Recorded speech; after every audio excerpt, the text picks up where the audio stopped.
The acid rain on Terrace 4 fell in sheets of pale green, hissing as it struck the barren ground. John Walker sat rigid behind the controls of the military transport vehicle, his knuckles white beneath the protective gloves. Through the reinforced windshield, the landscape appeared ghostly. Jagged rock formations and abandoned mining equipment emerging from the toxic fog like the skeletons of ancient beasts. In the rear compartment sat his passenger. John checked the monitor displaying the prisoner's image. Anara, they called her during the briefing. A Lumina female, considered high value. Her skin had a subtle blue luminescence that seemed to pulse with her breathing. Her eyes, 3 of them, arranged in a triangular pattern, remained downcast, fixed on her shackled hands.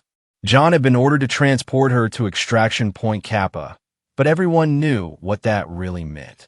No one returned from Kappa. The Craxus occupiers had a special interest in eliminating this particular prisoner, though John hadn't been briefed on why. Not that it mattered. Orders were orders. Yet something twisted inside him as he navigated the treacherous terrain. The collaboration between Terrans and the Craxus Empire had always troubled him. Humans had aligned with the Craxus for mining rights and protection, but the cost had been steep. The indigenous Lumina population had been decimated, their resistance crushed, their planet, once lush and vibrant, reduced to this acid-washed wasteland. Approaching Checkpoint Bravo announced the navigation system.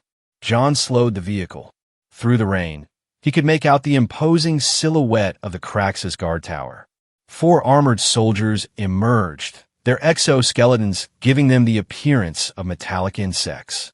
Identification, demanded the lead guard, his voice distorted through the translator. John transmitted his clearance codes, while keeping his expression neutral behind his helmet visor. The guard scrutinized the data, then peered through the reinforced glass at the prisoner.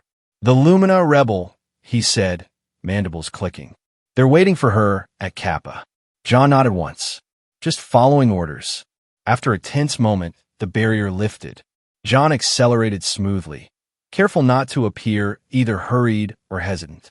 Only when the checkpoint had disappeared into the toxic mist behind them did he allow himself to exhale. What he did next violated every protocol in the book. "Can you hear me?" John asked, activating the internal communication system. The Lumina woman looked up, startled. Prisoners were to be transported in silence. Her middle eye widened slightly. "I'm not taking you to Kappa," John said, his voice low. Anara's expression didn't change, but her posture stiffened. She didn't trust him. Why would she? "The route to Kappa follows the northern ridge," John continued. "We're heading east." Still, she said nothing. Her hands, bound by energy restraints, trembled slightly. "I know you have no reason to believe me," John said.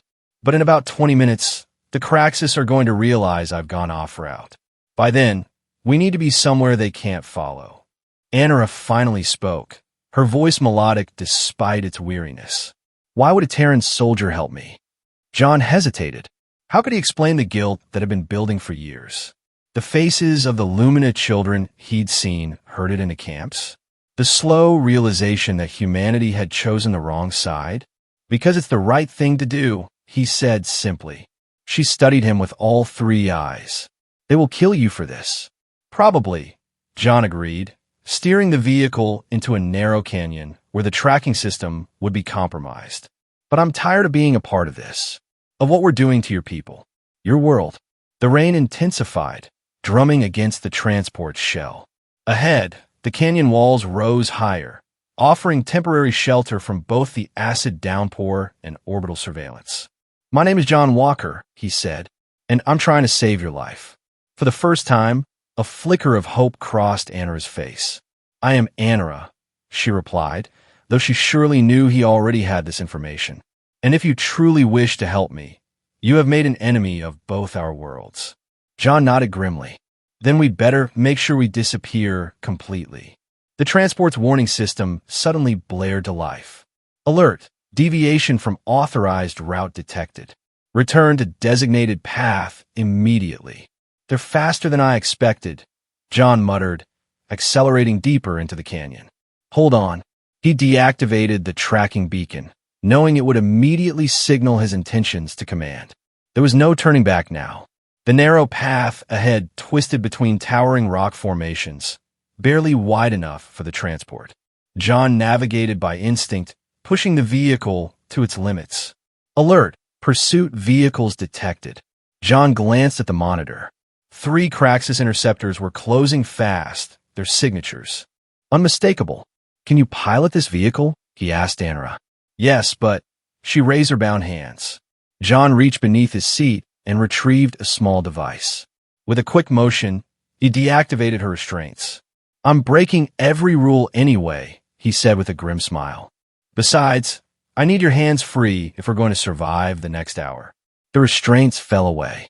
Anara rubbed her wrists, looking stunned by this development. "I need to man the defense systems," John explained, activating the vehicle's autopilot. "Take the controls." Anara moved forward cautiously, then slid into the pilot's seat as John shifted to the weapon station. Her slender blue fingers moved over the controls with surprising familiarity. "You've operated Terran vehicles before," John observed. "The Resistance has captured several," she replied, her focus on navigating the treacherous terrain. "We learned to use what we could against the occupiers." The first energy blast from their pursuers struck nearby, sending rock fragments cascading down the canyon wall. John returned fire, targeting the lead interceptor's propulsion system. "We can't outrun them," Anara said, her voice calm despite the danger.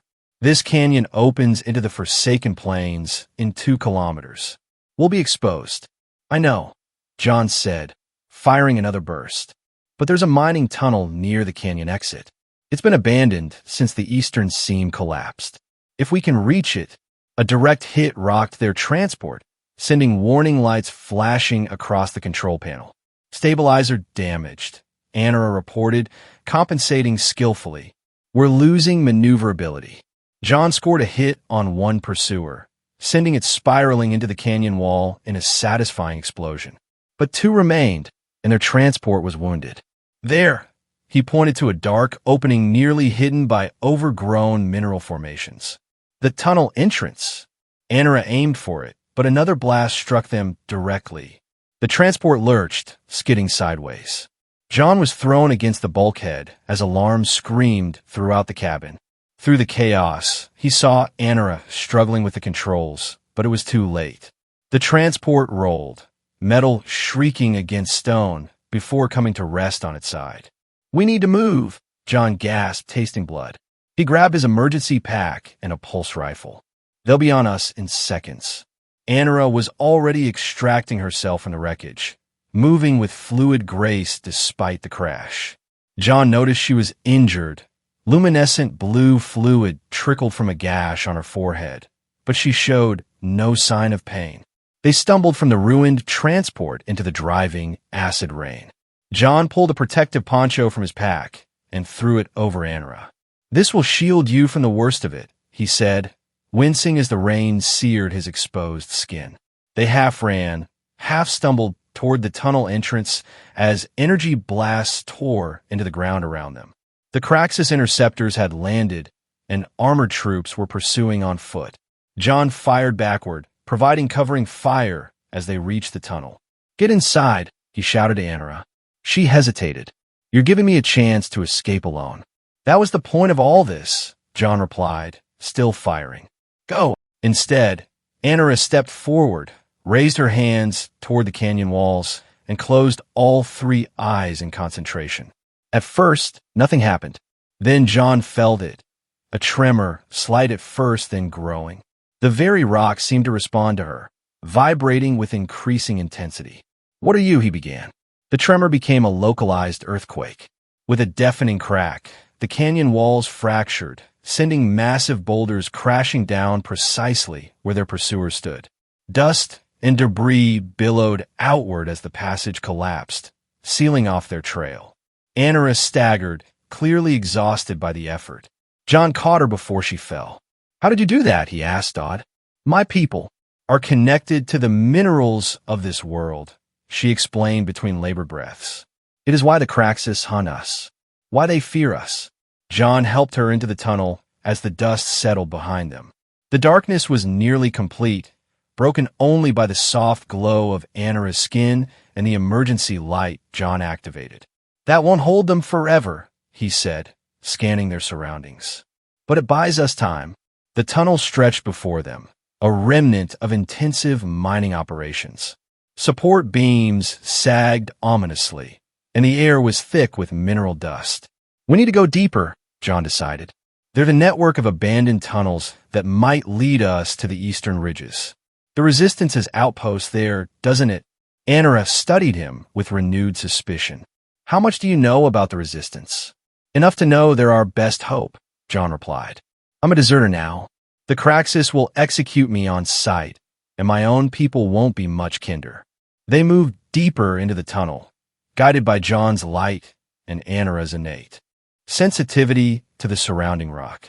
As they walked, the sound of the rain faded, replaced by the occasional groan of settling earth and their own cautious footsteps. "Why did you really help me?" Anara asked after they had traveled in silence for some time. "No soldier abandons his post without reason." John was quiet for so long that Anara thought he might not answer. Finally, he spoke, his voice distant with memory. 3 years ago, my unit was ambushed in the Western Territories. I was separated, badly wounded. A Lumina family found me. He paused. They could have left me to die. Should have, probably. Instead, they hid me, treated my injuries, protected me from Craxus patrols. The tunnel widened into what had once been an excavation chamber. John found a relatively dry corner and gestured for them to rest. For 2 weeks, I lived with them, learned about them. They had a daughter, about 10 years old. She taught me Lumina words, showed me how they could communicate with the living crystals that grow deep underground. John's voice grew tight. Then my unit tracked me down. The Craxus came with them. Anara's luminescence dimmed sympathetically. They were killed. John nodded, unable to meet her gaze. I was too weak to stop it, too cowardly to try. I just watched as the family that saved me was slaughtered for harboring an enemy who wasn't their enemy at all. He looked up at her. I've been following orders ever since, telling myself I had no choice. Until today. You believe saving me will balance your debt, Anara said softly. No, John replied. Nothing balances that, but I can stop adding to the weight I carry.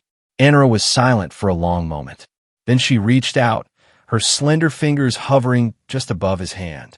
My father leads what remains of our resistance, she said. That is why the Craxus wanted me executed. Not for anything I had done, but for the symbol I represent. John looked at her with new understanding. Your royalty? A sad smile touched her lips. We do not have your concept of royalty. But my father is Kelmar, the last speaker, the one who still communes with the heart of our world. Her 3 eyes held his gaze. If you truly wish to help the resistance, delivering me to my father would indeed be valuable. Then that's what we'll do, John said with determination. The eastern ridges are still 3 days' journey on foot through difficult terrain. But if we can... A distant rumble interrupted him. Both tensed, listening. They're blasting through the collapse, John said grimly. We need to move. They pushed deeper into the tunnel network, navigating by John's tactical knowledge and Anara's connection to the planet itself. Hours passed in tense silence, broken only by necessary communication. As they rested briefly in an abandoned or processing chamber, Anara studied John's face in the dim light. You mentioned Terran disagreement about the Craxus alliance. Are there many who think as you do? John considered the question, more than the leadership admits. The Craxus promised us minerals we can't find anywhere else in the galaxy, in exchange for our technology and combat support. It seemed like a fair trade, until some of us started seeing the reality of what we were enabling. He paused. There's a growing faction that wants to break the alliance, but they're not organized enough to challenge official policy. Perhaps they need only the right catalyst, Anara suggested. John met her gaze. Perhaps. The rumbling grew louder, and small rocks dislodged from the ceiling. We can't stay in these tunnels, John decided. They'll collapse them all, if necessary. We need to surface and find another route. They found an ascending passage that, according to John's outdated mining maps, should lead to a ventilation shaft.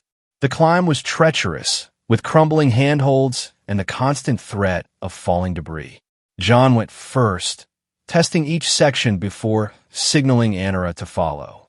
Finally, they reached a rusted grate. John pushed against it with all his strength until it gave way, allowing them to emerge onto the surface of Terrace 4 once more. The acid rain had stopped, but the air remained caustic, burning their lungs with each breath. They had emerged on a desolate plateau, bordered by sheer cliffs on 3 sides. The fourth sloped down into a vast valley of twisted rock formations and toxic pools. "We need shelter," John said, scanning the horizon. "The rain will return soon." Anara pointed to a formation of overlapping rock slabs that formed a natural shelter. There, they made their way to the formation as the sky darkened ominously. John set up a small perimeter alarm system from his pack, while Anara gathered what appeared to be mineral-rich stones. "What are you doing?" John asked as she arranged the stones in a circular pattern. "Creating a heat source," she replied. Placing her hands over the arrangement, she closed her eyes in concentration. Slowly, the stones began to glow with inner warmth, radiating enough heat to counter the planet's bitter cold without creating light that might be visible from a distance. "Impressive," John said, genuinely amazed. "A simple application," Anara replied modestly. "Children learn this skill first." They huddled near the warming stones as darkness fell completely. The silence between them had transformed from tense to companionable. "Tell me about Earth," Anara said suddenly. "I have only seen images." John smiled faintly. "It's nothing like Terrace 4 was before the mining. Or even now. We have oceans, vast bodies of water that stretch beyond the horizon, forests with trees taller than Craxus warships, cities that shine at night with millions of lights." He paused, remembering. "But we've damaged it too, over centuries. That's partly why we're out here, looking for resources we've already depleted at home." "Your people are not so different from the Craxus," then Anara observed without judgment. "No," John admitted. "Maybe that's why we allied with them so easily. We recognized something of ourselves." He looked at her curiously. "What was Terrace 4 like before we came?" Anara's luminescence brightened with emotion. "We called it Lumarath, the shining home. The mineral veins that run through the planet's crust connected all living things. Our cities were grown, not built, integrating with the natural formations. The rain nourished rather than burned." Her voice grew wistful. "We lived in harmony with our world for thousands of years, until the Craxus discovered the unique properties of our crystals." "I'm sorry," John said, the words feeling wholly inadequate. "You weren't here then," Anara replied. "But I'm here now," he said, helping to continue what they started. Anara shifted closer to him, their shoulders nearly touching. "Yet here you are, helping the daughter of the resistance leader. Actions speak more truly than regrets." The proximity stirred something in John, a connection he hadn't expected to feel. Despite their physical differences, despite being from worlds literally apart, he felt drawn to her courage, her resilience, her quiet dignity. When the first drops of rain began to fall outside their shelter, they moved further beneath the rock overhang, pressed together by necessity. John found himself acutely aware of her presence, the subtle pulse of light beneath her skin, the grace of her movements, the depth in her tripartite gaze. "We should rest," he suggested, trying to focus on their survival. "I'll take first watch." Anara nodded, curling on her side near the warming stones. John sat with his back against the rock wall, pulse rifle ready, listening to the rain's steady rhythm and Anara's gradually slowing breaths as she drifted into sleep. He had no illusions about their chances. They were being hunted by the two most powerful forces on the planet, with minimal supplies and hundreds of kilometers of hostile terrain between them and potential safety. Yet strangely, he felt more purpose, more certainty than he had in years. When Anara stirred in the depths of night, caught in what appeared to be a nightmare, John hesitated only briefly before placing a gentle hand on her shoulder. She woke instantly, all 3 eyes focusing on him with momentary fear before recognition dawned. "You were dreaming," he explained softly. She nodded, sitting up. "I will take watch now. You need rest as well." John wanted to ask about her dream, but respected her privacy. He settled into the spot she had vacated, still warm from her presence, and despite his intention to remain partially alert, exhaustion claimed him completely. He woke to Anara's hand covering his mouth. Her eyes were wide with alarm as she gestured toward the shelter's entrance. John listened and heard what had alerted her: the distinctive whine of Craxus hover drones. They pressed themselves against the back wall of the shelter as the mechanical buzzing grew louder. John's hand found his weapon, while Anara's fingers splayed against the stone, ready to use her mineral manipulation abilities if necessary. The drone passed directly overhead, its sensors sweeping the area. For several heart-stopping seconds, it hovered near their hiding place. Then, apparently detecting nothing of interest, it moved on, the sound gradually fading into the distance. "They're using a standard search pattern," John whispered. "There will be more drones, followed by ground forces." "Then we must move quickly," Anara replied. "The eastern ridges are still far, but there is another option. My father sometimes uses an outpost in the Crystal Canyons. It is closer, perhaps a day's journey if we hurry." John considered this. The Crystal Canyons are heavily patrolled. "Yes," Anara agreed, "because they're a sacred place to my people, and the crystals there are particularly potent. But I know hidden paths." She hesitated. "It will be dangerous." "Everything about this is dangerous," John replied with a slight smile. "Lead the way." They emerged cautiously from their shelter into the gray dawn. The rain had stopped, leaving behind a landscape glistening with toxic moisture. Anara oriented herself, then pointed toward a distant ridgeline barely visible through the mist. "There," she said. "Beyond that ridge lies the entrance to the canyons." They moved quickly but carefully, using natural cover whenever possible. John noticed that Anara seemed to gain strength as they traveled, her movements becoming more fluid, her luminescence brighter. "The proximity to the crystal formations," she explained when he commented on it.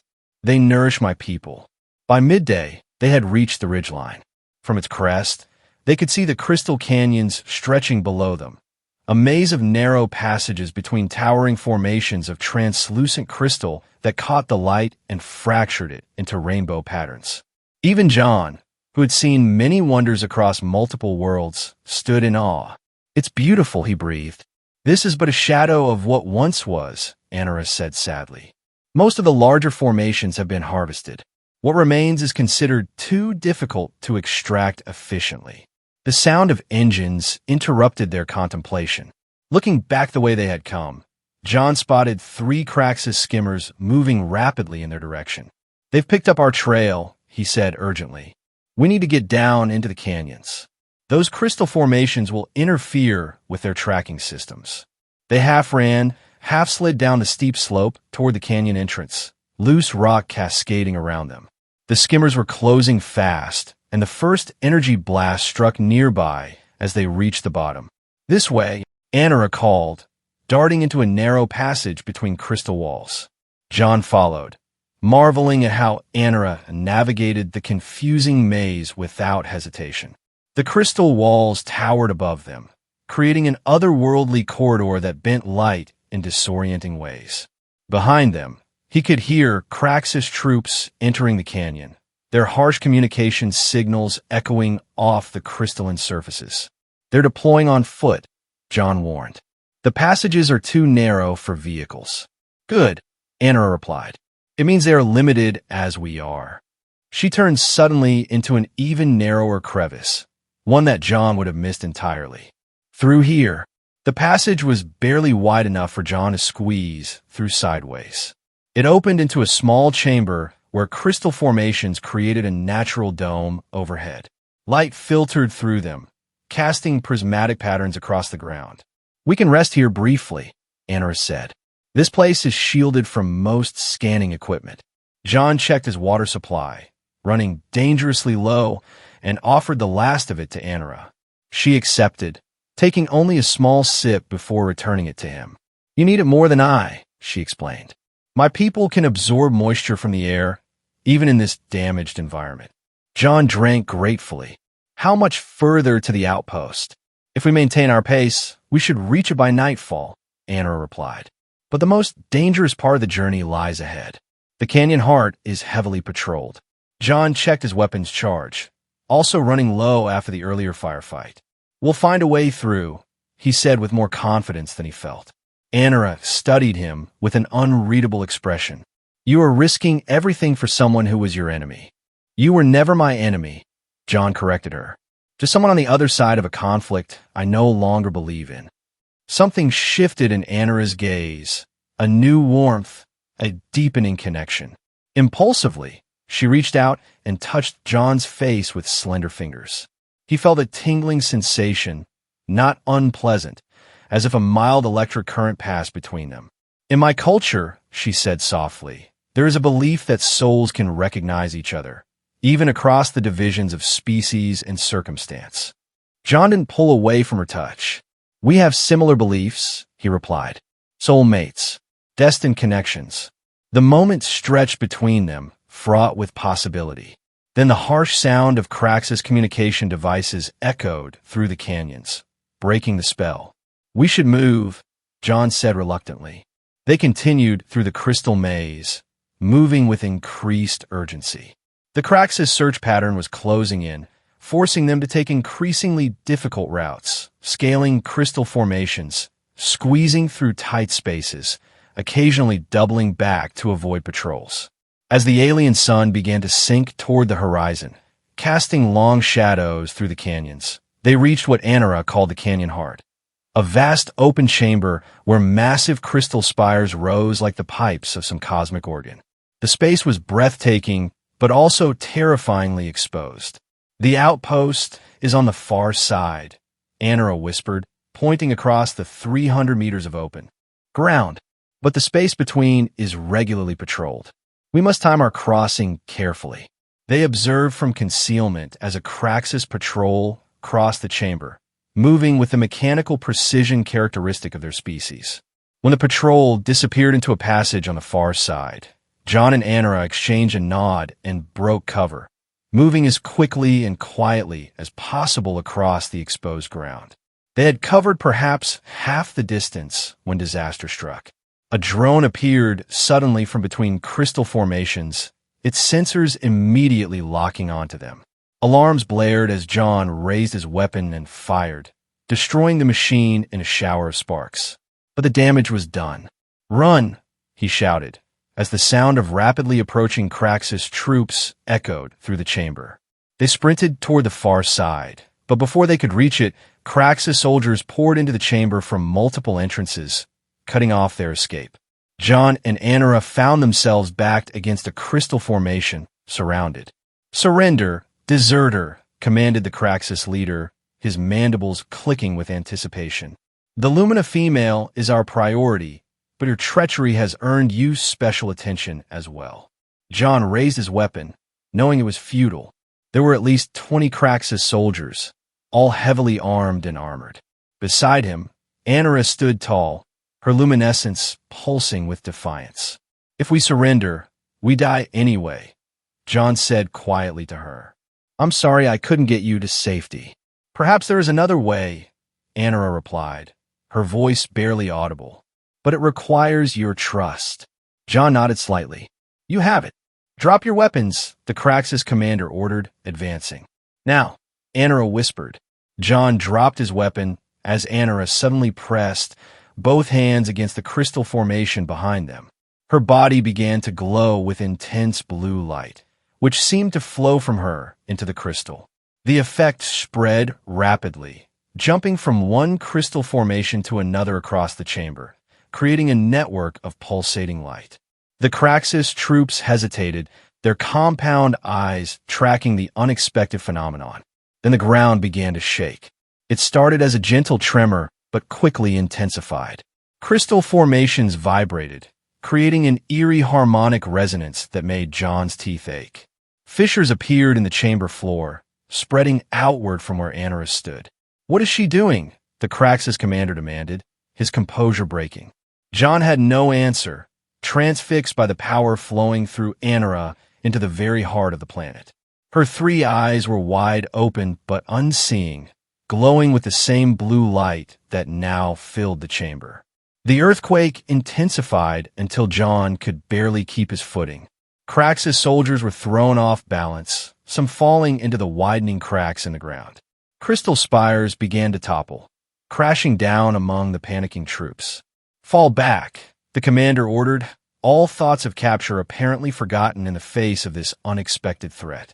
As the Craxus retreated, Anara collapsed into John's arms, the light fading from her body and the surrounding crystals.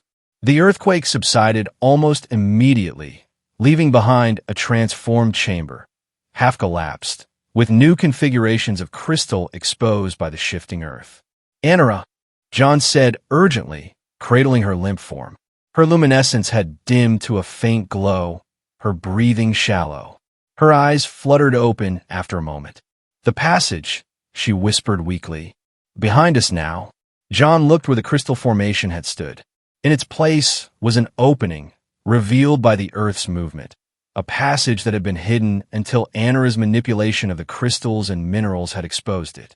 "Can you walk?" he asked, concerned by her weakened state. "Carry me," she managed. "Quickly. They will return with reinforcements." John lifted her carefully and entered the revealed passage. It sloped downward, illuminated by small crystal formations embedded in the walls that gave off a soft blue glow similar to Anara's luminescence. The passage twisted and turned, leading them ever deeper beneath the surface. "What did you do back there?" John asked as they continued. "Connected with the planet's core," Anara explained, her voice gaining strength slowly. "Through the crystal network. It is our most sacred ability, and why the Craxus fear us so much. Few lumina can affect such large areas. I have never attempted it before." "You could have killed yourself," John realized. A faint smile touched her lips. "To save us both, it was worth the risk." The passage eventually opened into a small cavern filled with the blue glowing crystals. At its center stood what appeared to be living quarters, simple sleeping platforms, storage units crafted from natural materials, and a pool of clear water bubbling up from an underground spring. "The outpost," Anara confirmed. "We made it." John gently laid her beside the spring. She immediately reached for the water, not to drink, but to immerse her hands. As she did, her luminescence brightened noticeably. "The water here is infused with mineral essences," she explained. "It will help me recover." As John watched her regain strength, he realized how profoundly his life had changed in the span of a single day. Yesterday, he had been a Terran soldier, following orders he questioned but did not resist. Today, he was a deserter, a traitor to his own people, helping the daughter of the Lumina resistance leader, and feeling more certain of his purpose than ever before. "Rest," he told Anara, settling nearby. "I'll keep watch." She reached for his hand, her fingers intertwining with his in a gesture that transcended their biological differences. "You have done more than keep watch," she said softly. "You have awakened hope where there was none." John felt something stir within him, an emotion both unfamiliar and inevitable. In the soft crystal light, with danger temporarily at bay, he allowed himself to acknowledge what had been growing between them since their first conversation in the transport vehicle. Not just alliance or friendship, but something deeper, more complex, more challenging. Anara seemed to read his thoughts, her tripartite gaze holding his. "The connection between us. It is unexpected, but not unwelcome," John finished. Her luminescence pulsed in what John had come to recognize as the equivalent of a smile. "No," she agreed. "Not unwelcome at all." In that crystal-lit cavern, far beneath the toxic surface of a dying planet, surrounded by enemies who would kill them both without hesitation, John Walker and Anara found themselves drawn together by forces more powerful than fear or caution. Their lips met, an exploration of the unknown, a bridge between worlds. The kiss deepened, transcending the substantial physical differences between their species. John felt a tingling energy where their skin touched, as if Anara's bioluminescence was communicating directly with his nervous system. What began as curiosity transformed into passion, then into something neither had words to describe, emerging not just of bodies, but of essences. In the aftermath, they lay together on the simple sleeping platform, John marveling at how right it felt to hold this alien being in his arms. Anara's luminescence had intensified to a steady glow that illuminated the cavern with gentle blue light. "My people have legends," she said quietly, "of rare unions between different kinds of beings. Always in times of great change, when the old order is dying and the new has yet to be born." John traced the pattern of light beneath her skin with gentle fingers. "And what happens in these legends?" "Something new comes into being," Anara replied. "A bridge between worlds, a harbinger of transformation." Neither spoke the implication aloud, but both felt its weight. What had happened between them might be more consequential than either had imagined. They rested through what would have been night on the surface, regaining strength for the journey ahead. The outpost contained emergency supplies, food compatible with both their biologies, communication equipment, maps of resistance routes. As Anara's strength returned fully, she used the equipment to send an encrypted message to her father's forces. "They will meet us at the eastern entrance to the Crystal Labyrinth," she explained. "A day's journey from here, through passages the Craxus have never mapped." John studied the underground route she indicated on the holographic map. "And they know you're bringing a Terran deserter?" "I told them you saved my life at great personal risk," Anara replied. "That will earn you consideration, at least initially. And after that, I'm on my own," John said, accepting the reality. Anara's expression softened. "Not entirely on your own," she said, taking his hand. "What has happened between us? It changes things." Before John could respond, she placed his hand gently against her abdomen. "I can feel it already," she whispered. "A new life, different from any that has existed before." John stared at her, momentarily speechless. "You're certain?" he finally managed. "My species can sense conception almost immediately," Anara explained. "And when it happens with another species, which is extraordinarily rare, the awareness is even more acute." Her luminescence pulsed with emotion.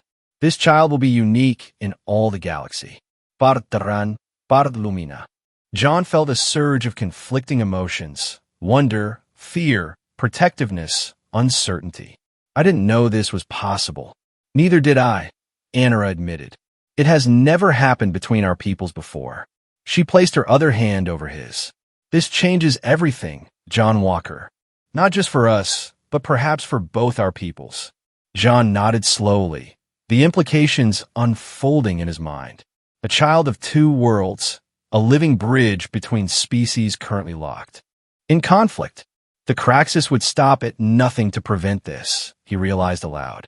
"Which is why we must reach my father's forces," Anara said firmly. "They can protect us until the child is born." They set out the next morning, following the hidden passages that wound through the crystal network beneath the surface. Anara moved with renewed purpose, occasionally placing a hand on her abdomen, though no physical changes were yet visible. John walked beside her, watchful for danger, but also wrestling with the knowledge that he was to become a father to a child unprecedented in human or Lumina history. The journey was arduous, even underground. Some passages required them to squeeze through narrow openings or climb steep crystal formations. Twice they had to hide as Craxus mining parties passed nearby, their drilling equipment sending vibrations through the surrounding rock. "They're harvesting deeper than ever before," Anara observed grimly, "stripping the last resources from our world." By the time they approached the rendezvous point, both were exhausted. The eastern entrance to the Crystal Labyrinth opened into a sheltered valley where twisted rock formations provided natural cover from orbital surveillance. "We should wait until nightfall," John suggested, surveying the area cautiously. Even resistance forces might react badly to seeing a Terran uniform at first. Anara nodded in agreement. They found a concealed position with a good view of the valley and settled in to wait, sharing the last of their supplies. As the alien sun sank toward the horizon, John found himself contemplating a future he had never imagined. "What will your father think," he asked quietly, "about us?" About the child, Anara considered this. "He has reason to hate Terrence," she acknowledged. "But he is also a visionary who sees beyond immediate conflicts. If anything can convince him to trust you, to trust the possibility of alliance with humans against the Craxus, it will be this child. And your people," John pressed, "will they accept a half-human child?" "There will be resistance," Anara admitted. "But there is also an ancient prophecy among my people. When the world was dying, it spoke of new life arising from unlikely union, a bridge between stars." She met his gaze steadily. "Some will see our child as the fulfillment of that prophecy." As darkness fell, lights appeared at the valley's edge, small, blue glowing orbs that moved in a precise pattern. "That's the signal," Anara said, rising. "They're here." They descended carefully into the valley. As they approached the lights, figures emerged from hiding. A dozen Lumina resistance fighters, their skin luminescent like Anara's, but in varying shades of blue and violet. All carried weapons, some Lumina design, others clearly captured from Terran or Craxus forces. One stepped forward, taller than the others, his luminescence a deep indigo that pulsed with authority. "Daughter," he said, his voice resonant and powerful. "Father," Anara replied, moving into his embrace. John hung back, acutely aware of the hostile stares directed at his Terran uniform. Kelmar, the resistance leader, turned to study him with piercing eyes. "You are the deserter who saved my daughter," he stated. John straightened. "I am. Why?" The question was direct, challenging.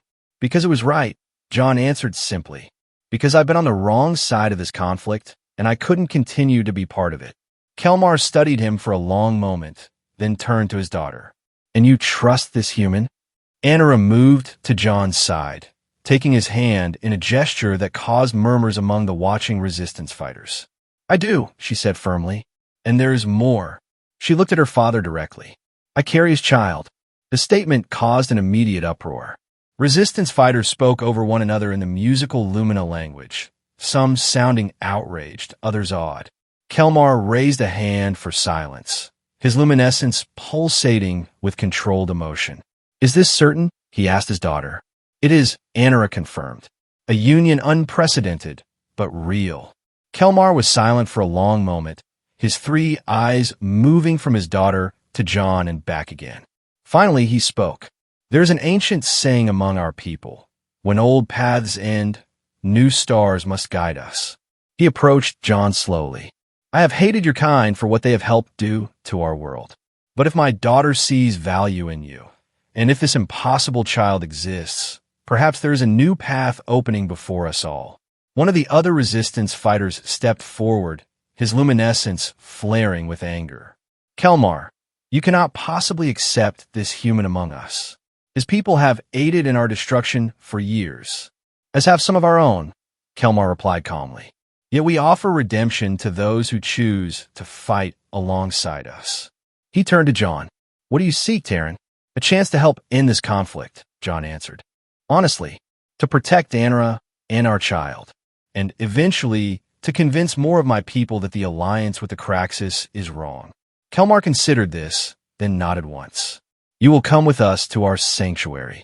There, your actions will determine your place among us." He glanced at the angry fighter. "Varek, your concern is noted, but my decision stands." The journey to the Resistance sanctuary took them deeper into the eastern ridges, through passes so narrow they had to proceed single file, and across unstable terrain that only the Lumina, with their innate sense of mineral composition, could navigate safely. John followed their guidance, aware that a single misstep could send him plummeting into rocky abysses. Dawn was breaking when they finally reached their destination, a concealed entrance in what appeared to be a solid cliff face. Kelmar pressed his hands against the rock, and just as John had seen Anara do, channeled energy into the minerals. A seam appeared in the stone, widening into an opening large enough to pass through. Inside was a marvel John had not expected. A vast cavern stretched before them, illuminated by massive crystal formations that glowed with inner light. Terraced dwellings had been grown from the living rock, following natural contours. Water flowed in channels throughout the settlement, and smaller crystals provided light and heat. Several hundred lumina moved about their daily tasks, some stopping to stare as the party entered with a Terran in their midst. "Welcome to Lumeriel," Kelmar said, "the last true city of the Lumina." John gazed in wonder at the underground metropolis. "I had no idea anything like this survived. The Craxus and your people believe they have nearly wiped us out," Kelmar explained. "We encourage this belief. In truth, thousands of us live in sanctuaries like this across the planet, deep enough to escape detection." Anara squeezed John's hand. "And now you're the first human to see it." Their arrival caused a sensation throughout the sanctuary city. News of Anara's return, and of her Terran companion, an unprecedented pregnancy, spread rapidly. John found himself the object of intense curiosity, suspicion, and occasional hostility as Kelmar led them to his dwelling near the heart of the cavern. Inside, they were introduced to the Council of Elders, 7 lumina whose luminescence had faded to pale blue with age, but whose eyes remained sharp and evaluating. John stood before them as Kelmar explained the situation in the musical lumina language, with occasional translations from Anara. "The Council wishes to verify your child's existence," Anara explained to John. "It requires a ritual examination." John nodded his consent, though uncertainty flickered through him.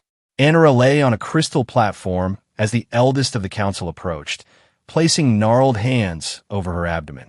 Both began to glow with increasing intensity, the light pulsing between them in complex patterns. After several minutes, the elders stepped back, turning to address the council in rapid, luminous speech. John couldn't understand the words, but the reaction was clear, expressions of amazement and what appeared to be reverent gestures. "What did they say?" John asked Anara as she rose from the platform. "The child is confirmed," she replied, her voice filled with wonder. "And the elder sees something more, a unique energy pattern unlike any lumina or human. They believe—" She hesitated, seeming almost reluctant to continue. "Believe what?" John pressed. "They believe our child may be the one foretold in the ancient prophecy," she said quietly. "The one who will bind the stars and heal the broken stone." John processed this with a mixture of awe and concern. "That's a lot of expectation to place on an unborn child." "Yes," Anna agreed. "But it also means we will be protected here." She touched his face gently. "The council has granted you sanctuary among our people." The news spread throughout Lumeriel, transforming attitudes toward John almost overnight. Where there had been suspicion and hostility, now there was cautious acceptance, even reverence from some. It was disconcerting to John, who had never sought such status. "I'm not comfortable being viewed as part of some prophecy," he confessed to Anara as they settled into the living quarters assigned to them. A beautiful chamber where crystal formations created natural partitions and soft illumination. "My people need hope," Anara explained. "The prophecy gives meaning to their suffering." She sat beside him on the sleeping platform. "Does your world have no such beliefs? No faith in destiny?" "We have thousands of different beliefs," John replied. "Some similar to this, others very different. I never put much stock in prophecies myself." Anara's luminescence pulsed with amusement. "Yet here you are, having abandoned your past life to rescue an alien prisoner, fallen in love across species, and conceived a child thought. Impossible. If not destiny, what would you call it?" John smiled, pulling her close. "When you put it that way, maybe fate does have a sense of humor." Days passed into weeks as John adapted to life among the Lumina. He learned their language, studied their culture, and shared what he knew of Terran military protocols and weaknesses. His knowledge proved valuable to the Resistance, helping them plan more effective raids against Craxus mining operations. Anara's pregnancy progressed with remarkable speed, another surprise. "Lumina gestation is naturally faster than human," she explained when John expressed concern. "And it seems our child has inherited that trait." Within 2 months, her abdomen had swollen significantly, and the child's movements were visible beneath her luminescent skin. Pulses of light that responded to external stimuli, particularly to John's voice or touch. Life in the sanctuary settled into a rhythm, almost allowing John to forget they were in the middle of a war zone. That illusion was shattered one evening when resistance fighters returned from a raid, carrying wounded and bearing grim news. The Craxus have announced to all Terran settlements that you are to be shot on sight, Kelmar informed John during an emergency council meeting. They claim you kidnapped Anara and have been feeding tactical information to terrorists. Not entirely untrue, John observed wryly. There's more, Kelmar continued. They've brought in new weaponry, deep scanning technology that might be able to detect our sanctuaries. And they're expanding their mining operations into the eastern ridges. The implications were clear. Their sanctuary might not remain secret for much longer. We need to evacuate, one of the elders argued. To where? Another countered. This is one of our last major settlements. John listened to the debate, an idea forming. What if we could change the equation, he suggested. Turn Terran public opinion against the Craxus alliance? All eyes turned to him. Kelmar gestured for him to continue. I'm not the only human who questions our alliance with the Craxus, John explained. There's a growing faction within the Terran military and civilian leadership. If they knew the truth about the Lumina, about what the Craxus are really doing here, they might withdraw support. And how would we make them see this truth? Kelmar asked skeptically. With a message they can't ignore, John replied. Anara and I, our child, we're living proof that humans and Lumina aren't meant to be enemies. If we could somehow get this story to the right people within the Terran leadership. The council deliberated this proposal for hours. Eventually, a plan began to take shape. A dangerous one that would require John to re-establish contact with sympathetic elements within the Terran military. Before any action could be taken, however, Anara went into labor. The child that had been conceived in a crystal-lit cavern just 3 months earlier was ready to enter the world. The birth chamber was prepared with ancient Lumina traditions, crystals arranged in specific patterns to channel energy, water infused with mineral essences. The elders gathered to witness the arrival of the prophesied child. John remained at Anara's side throughout, marveling at her strength as her body glowed with intense blue light that pulsed with each contraction. The labor was mercifully brief by human standards. As the first light of dawn filtered through crystal shafts into the cavern, their son was born, a tiny being whose skin held both the luminescence of the Lumina and the warmer tones of human coloration. His eyes, when they opened briefly, revealed another miracle. He had only 2, like a human, but they glowed with inner light like his mother's. He's perfect, John whispered, cradling the newborn with trembling hands. Anara, exhausted but radiant, touched the child's face gently. It is the beginning of something new, she said, something neither of our peoples could have imagined. The elders examined the child carefully, their expressions a mixture of wonder and reverence. The eldest spoke in the Lumina language, words that caused a ripple of reaction through all present. What did she say? John asked. Kelmar, standing nearby, translated. She says the child's energy signature is unique, neither human nor Lumina, but something new that resonates with the deepest crystals of our world. She believes he may be able to communicate with the planet in ways even the most gifted Lumina cannot. The child was named Keltherin, bridge between stars in the Lumina language. News of his birth spread through the sanctuary, bringing visitors who wished to glimpse the miraculous child. John found himself protective, concerned about the weight of expectation being placed on his newborn son. He's just a baby, he protested to Anara. Not a symbol or a savior. He is both, Anara replied gently. Just as you are both a deserter and a hero, depending on who tells the story. We cannot escape the meanings others find in our existence. As Keltherin grew, with astonishing speed, another trait apparently inherited from his Lumina heritage, the situation above ground deteriorated. Craxus mining operations pressed closer to the sanctuary, and their deep scanning technology improved. Raids became more dangerous, with higher casualties among the resistance fighters. Then came the news they had feared. A Craxus probe had detected unusual energy signatures near the sanctuary's location. It would be only a matter of time before they pinpointed the exact position and launched an all-out assault. "We must implement your plan now," Kelmar told John during an emergency war council. "If there is any chance of Terran intervention against the Craxus, we must seize it." The plan was desperate but clear. John would take Anara and Keltherin to the edge of the main Terran settlement, then send a message to Commander Liana Foster, a high-ranking officer known for her ethical reservations about the Craxus Alliance. If she could be convinced to meet them, to see firsthand the reality of the Lumina people and the miracle of Keltherin's existence, there might be hope for a shift in Terran policy. The journey to the Terran settlement was perilous. With Keltherin, now the size of a human 1-year-old, though only months old, strapped to Anara's back, they traveled through the most dangerous territories on Terrace 4. They avoided Craxus patrols, navigated toxic wastelands, and twice had to hide as Terran scout ships passed overhead. Finally, they reached the outskirts of New Providence, the largest Terran settlement on the planet. From a concealed position in the hills overlooking the colony, John used a modified communicator to send his message to Commander Foster.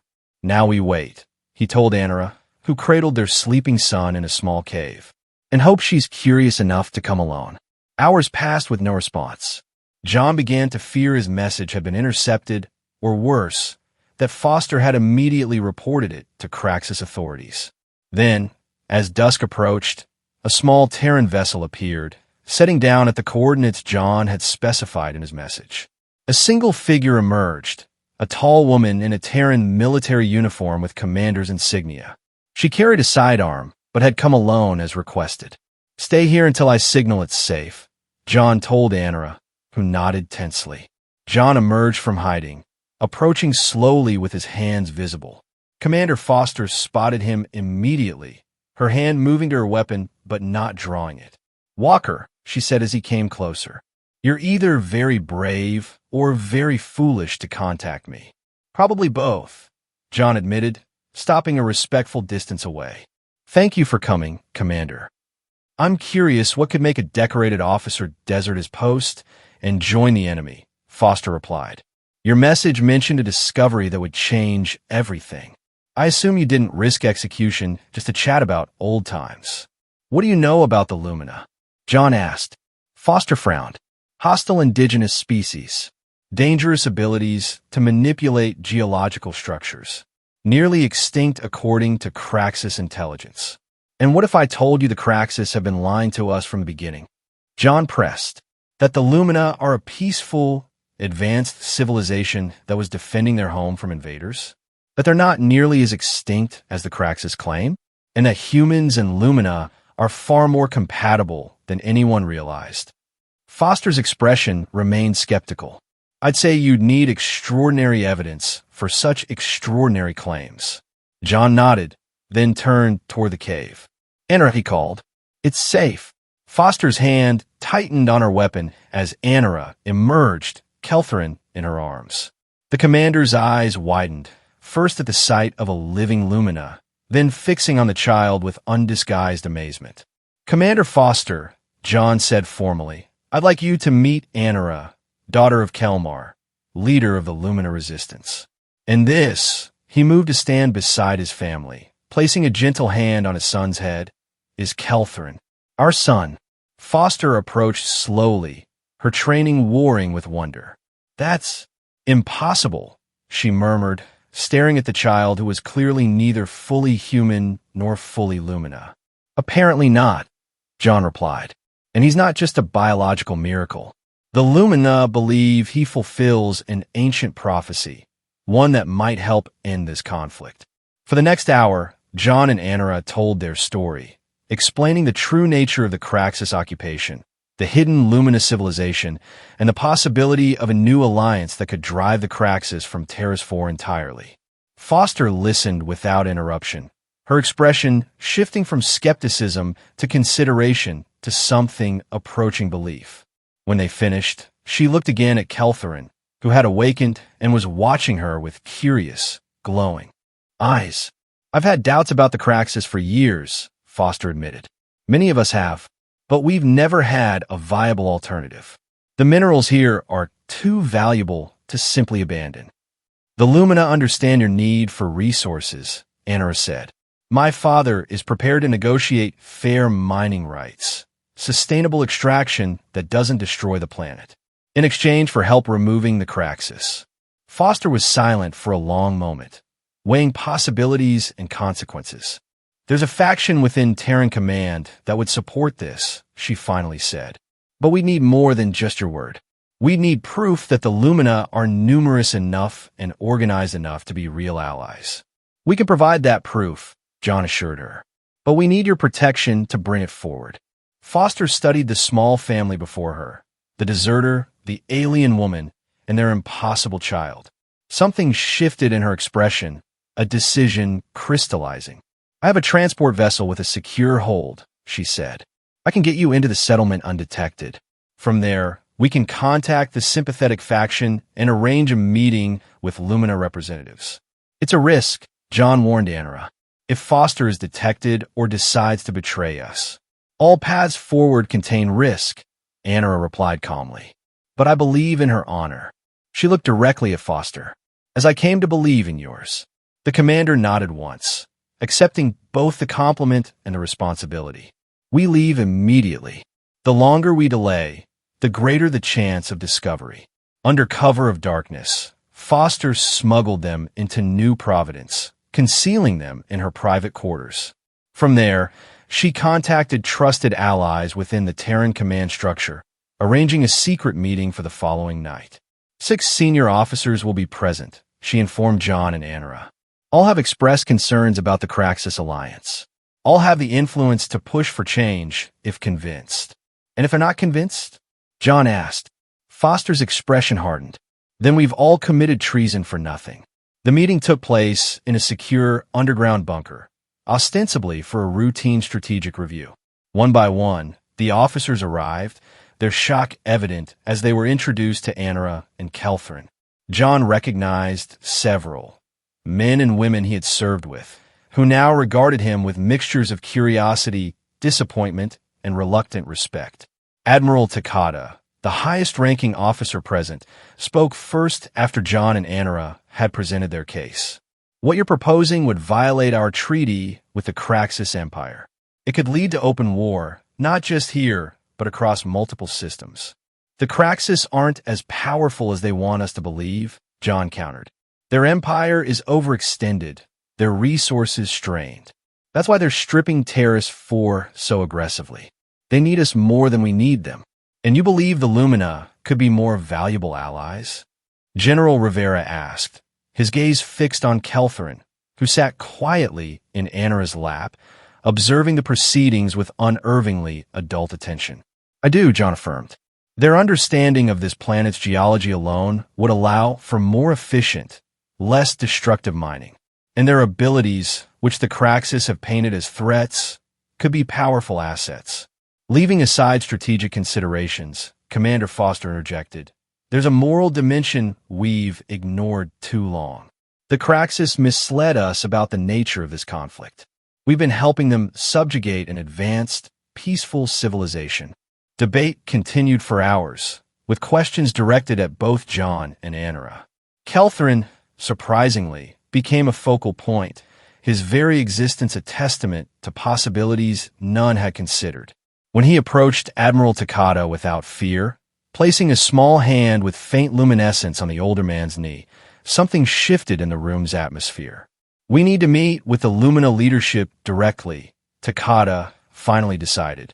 "See their numbers, understand their capabilities. If what you're saying is true, Walker, a change in alliance may indeed be warranted." It was more than John had hoped for. Over the next days, secure communications were established with Kelmar. A meeting was arranged at a neutral location, an abandoned mining facility halfway between New Providence and the hidden Lumina Sanctuary. The Terran officers traveled in unmarked vehicles, without Craxus knowledge. Kelmar brought a delegation of Lumina elders and resistance leaders. In that dusty, forgotten place, the seeds of a new alliance were planted. Admiral Takada was particularly moved by the evidence of Craxus atrocities that Kelmar presented, and by the advanced geological techniques the Lumina offered to share. With these methods, we could extract twice the minerals with half the environmental impact, he noted with clear interest. The negotiations weren't simple or swift. Centuries of distrust couldn't be erased in days. But the presence of John, Anara, and Keltherin, living proof that cooperation was possible, kept the talks moving forward when they might otherwise have collapsed. As discussions progressed, Keltherin, now developing both physically and mentally at an astonishing rate, began to demonstrate abilities that amazed both humans and Lumina. He could communicate with the planet's crystal formations in ways even the most gifted Lumina could not, creating effects that defied explanation. The prophecy speaks truth, one elder whispered after watching Keltherin heal a fractured crystal formation with merely a touch and concentration. He is the bridge between worlds. While the negotiations continued, the Craxus grew suspicious. Their requests to attend Terran strategic meetings were denied with diplomatic excuses. Their patrols reported unusual movement between human settlements and territories known to harbor Lumina resistance. The breaking point came when a Craxus commander, acting on his own authority, ordered an attack on a suspected Lumina outpost, one where Terran officers were present as part of the ongoing negotiations. 3 humans and 7 Lumina were killed before the attack was repelled. The incident forced the Terran leadership to choose sides publicly. With evidence of Craxus deception now irrefutable, and with the new possibilities offered by Lumina Alliance too valuable to ignore, they made their decision. Admiral Takada addressed all Terran forces on Terrace 4. Effective immediately, our treaty with the Craxus Empire is suspended pending investigation into violations and misrepresentations. All Terran forces are instructed to cease cooperation with Craxus operations and to extend protection to Lumina civilians. The response was swift. Craxus forces attacked Terran installations across the planet, while simultaneously launching a major offensive against known Lumina strongholds. The war that had been simmering for decades erupted into open conflict. But the dynamics had changed fundamentally. Human and Lumina fought together, combining Terran military technology with Lumina geological manipulation to devastating effect. Craxus forces, accustomed to facing divided opponents, found themselves outmaneuvered and overwhelmed. Throughout the conflict, John, Anara, and Keltherin remained symbolic figures, living embodiments of the Alliance. John contributed tactical expertise. Anara served as liaison between human and Lumina forces, and Keltherin, despite his youth, demonstrated abilities that proved crucial in several key battles. It was Keltherin who sensed the Craxus plan to detonate explosives beneath the main luminous sanctuary, and his warning allowed evacuation before the caverns collapsed. It was Keltherin who later located the hidden Craxus command center by communicating with the planet's crystal network in ways no one else could comprehend. The war raged for months, but the outcome gradually became inevitable. Craxus forces, cut off from reinforcements by a Terran blockade in orbit, found themselves fighting a losing battle against united opponents who knew the planet intimately. When the last major Craxus stronghold fell, John and Anara stood with Keltherin on the observation deck of a Terran command ship, watching Craxus prisoners being processed below. "What happens now?" John asked, his arm around Anara's shoulders. "Rebuilding," she replied. "Healing the land. Finding a way for both our peoples to share this world." Keltherin, now the size of a human 5-year-old though not yet a year old, looked up at his parents with eyes that seemed to hold wisdom beyond comprehension. "The hard part begins," he said in a voice that blended human and Lumina tonal qualities. "Making peace last longer than war." Admiral Takada joined them on the deck, nodding respectfully to the unusual family. "The Craxus Empire has agreed to withdraw from the Terrace system entirely," he informed them, "in exchange for certain concessions. They're too weakened to continue this fight, and they know it. And the Lumina, John asked. The agreements we discussed? Being formalized now, Takata confirmed. Sustainable mining rights for humans, territorial sovereignty for the Lumina, mutual defense pact. He looked at Kelthrin with something approaching wonder. Your son has become quite the diplomat. The Crax's delegates were particularly affected by his demonstrations. Anara smiled proudly. He shows them possibilities they hadn't imagined, as he did for all of us. As the alien sun set over Terrace 4, painting the sky in shades of amber and violet, John reflected on the journey that had brought him here. From disillusioned soldier to deserter to reluctant symbol of a new alliance. From lonely human on an alien world to father of a child who might reshape the future of two species. We didn't just survive, he said quietly to Anara as Kelthrin moved to the window, pressing his small hands against the glass to watch Terran ships landing below. We changed the galaxy. Anara's luminescence pulsed with emotion as she leaned against him. And this is only the beginning. In the years that followed, Terrace 4, rechristened with its original name, Lumarath, became something unprecedented, a true cooperative colony where humans and Lumina worked together to heal the planet while harvesting its resources sustainably. The technological innovations that emerged from this partnership spread throughout human space, while Lumina culture experienced a renaissance after decades of fighting for mere survival. And at the heart of this transformation was a family that embodied its possibilities. A human soldier who had chosen conscience over orders, a Lumina woman who had found hope in her darkest hour, and their son, who carried within him the legacy of two worlds and the promise of a future where differences became strengths rather than divisions.